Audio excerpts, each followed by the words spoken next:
मार्च 2024 के role overs हो चुके हैं। मार्च के रोल ओवर्स बहुत ही इंपॉर्टेंट रहते हैं, तो आओ देख लेते हैं कि कैसे रहे मार्च के रोल ओवर्स और उसके बाद उसकी एनालिसिस कर लेते हैं कि अप्रैल कैसा रहेगा 2024। तो मार्च 2024 में 344 पॉइंट्स की बढ़त मिली निफ्टी को, जबकि फरवरी में 630 पॉइंट्स की बढ़त मिली। तो मार्च में ऑलमोस्ट ऑल टाइम हाइज के पास में बंद हुई है निफ्टी, जो कि एक बहुत बढ़िया साइन है। जनरली मार्च एक नेगेटिव महीना रहता है, तो इस बार का जो मार्च है पॉजिटिव महीना रहा है। आओ देख लेते हैं कि अप्रैल में पिछली बारी 2023-2022 में क्या हुआ था। अप्रैल 2023 में 834 पॉइंट्स कमाए थे निफ्टी ने, जबकि 220 पॉइंट अप्रैल 2022 में खोए थे। सो देर आर चांसेस कि अप्रैल ये सीरीज में अच्छा रहेगा, क्योंकि जनरली अगर हम हिस्टोरिकली देखें तो अप्रैल अच्छा रहता है बाज़ारों के लिए।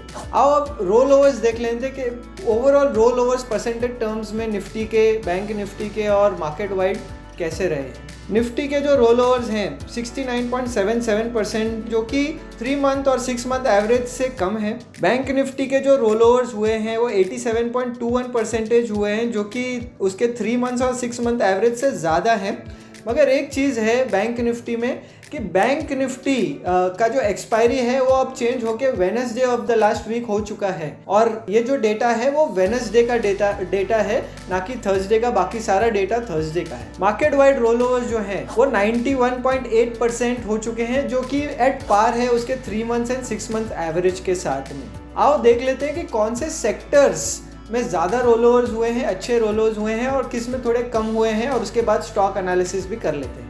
Infrastructure, real estate, automobile, metals और टेक्सटाइल सेक्टर ने ज़्यादा रोल ओवर किए हैं compare to the previous month, जबकि capital goods, FMCG, media, technology और टेलीकॉम सेक्टर्स ने कम रोल ओवर्स किए हैं compare to the same day of previous expiry. Stocks में SAIL, Sun Pharma, GMR infra, Balkrishna industry और पिडिलाइट ने काफ़ी अच्छे रोल ओवर्स किए हैं compare to the previous expiry.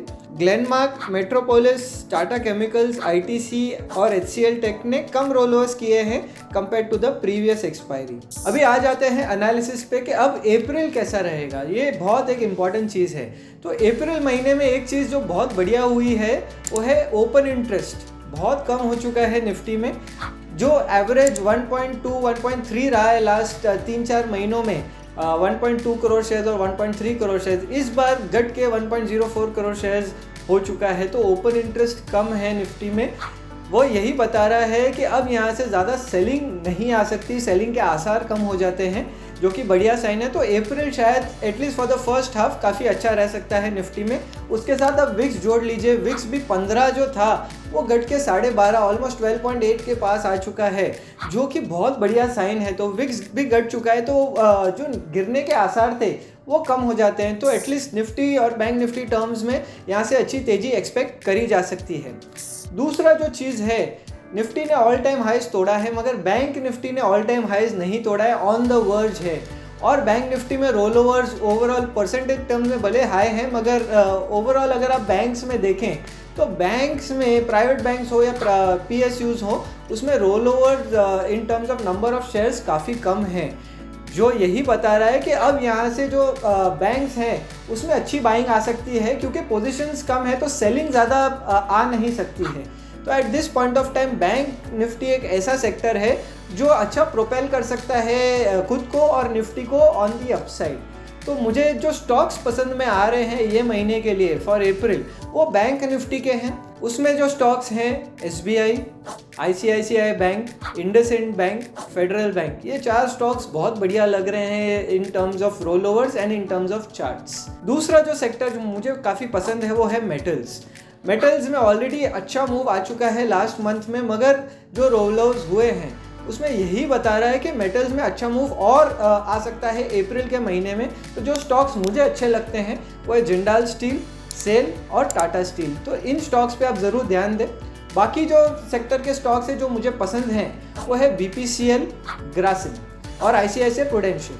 ये 3 स्टॉक्स भी आप ज़रूर ध्यान में रखिएगा। ये जो स्टॉक्स मैंने बताए ओवरऑल, इनमें अच्छी बाइंग आ सकती है, तो उसमें आप ज़रूर स्टॉप लॉस और टारगेट के साथ अच्छा काम कर सकते हैं ऑन दी अपसाइड।